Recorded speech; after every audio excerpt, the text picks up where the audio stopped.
Cockroach રાજાની ધુરંધર બનવાની હિંમત ન થઈ. અરર ઉપરથી બી ટીમનો ધબ્બો લાગી ગયો.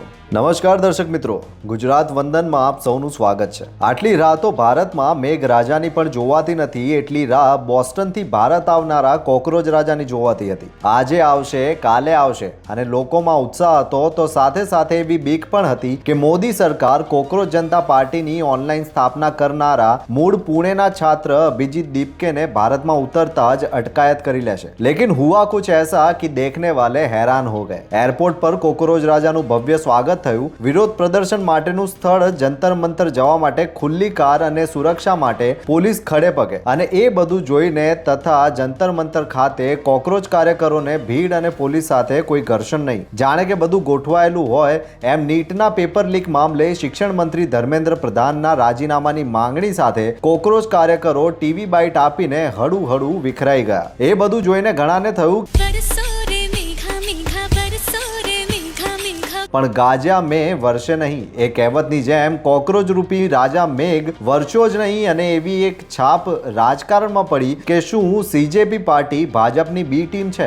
જ્યારે સુપ્રીમ કોર્ટના સીજેઆઈ જસ્ટિસ સૂર્યકાંતે ભારતના બેકાર યુવાનોની તુલના કોકરોચ અને પરોપજીવી પરિબળો સાથે કરી ત્યારે એવો ભડકો થયો કે ફટાફટ કોકરોચ જનતા પાર્ટી રચાઈ ગઈ. ઓનલાઈન યુવાનોએ રોષ ઠાલવ્યો અને પાર્ટીનું બંધારણ પણ બહાર પડી ગયું, જેમાં એક નામ ઉભરીને આવ્યું કે કોઈ અભિજીત દીપકે આ બધું કરી રહ્યો છે અને વિદેશમાં ભણે છે. દીપકે 6 જૂનના રોજ ભારત આવવાની જાહેરાતની સાથે એવી પણ એક બીક વ્યક્ત કરી કે ભારત પહોંચતા જ તેમની ધરપકડ થઈ શકે છે. અને કેટલાક લોકોને લાગ્યું પણ ખરું કે મોદી સરકાર કોઈને આંદોલનની તક આપતી નથી અને તેમાં પણ જંતર મંતર ખાતે તો ભાગ્યે જ મંજૂરી આપે. પરંતુ તેના બદલે ફટાફટ મંજૂરી મળી. કોકરોચ રાજાનું વિના અવરોધે આગમન થયું અને વાજતે ગાજતે તેઓ પોલીસ સુરક્ષામાં ધરણાના સ્થળે પહોંચ્યા. कुल मिला के दिल्ली ना पावर कोरिडोर में हाल ये चर्चा है कि कोकरोच वाला प्रत्ये मोदी सरकार केम नरम रही અને મહિલા પહેલવાનોના ધરણા પ્રત્યે ગરમ રહી.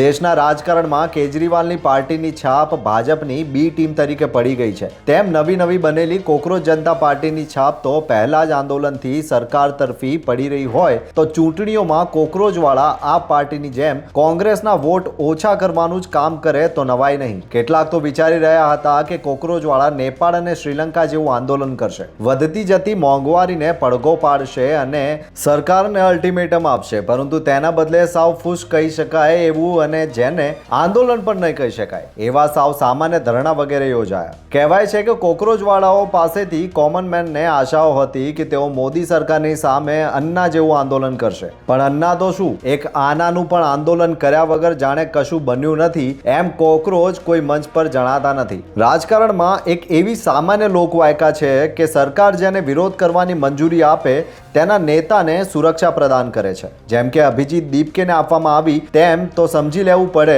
કે સરકારને તેનાથી કોઈ ડર નથી. યે તો અપને વાલા હૈ એમ કદાચ સરકાર માનતી હોય તો તે પાર્ટી કે સંગઠનને શંકાની નજરે જોવામાં આવે તે સ્વાભાવિક છે. હશે, આપણે શું, ભલે ને એક નવી પાર્ટી ચૂંટણીમાં આવે, લોકોને લાગશે તો કોકરોચવાળાને વોટ મળશે, નહીતર છેલ્લે કાલા હિટ તો છે જ. પ્રે કરાશે એટલે કોકરોચ શાંત થઈ જશે. કોકરોચ સિવાય હવે બીજી કોઈ પાર્ટી આવશે ખરી? તમારું શું માનવું છે? જો આપને અમારો આ વિડીયો ગમ્યો હોય તો લાઈક, શેર અને સબસ્ક્રાઇબ કરો.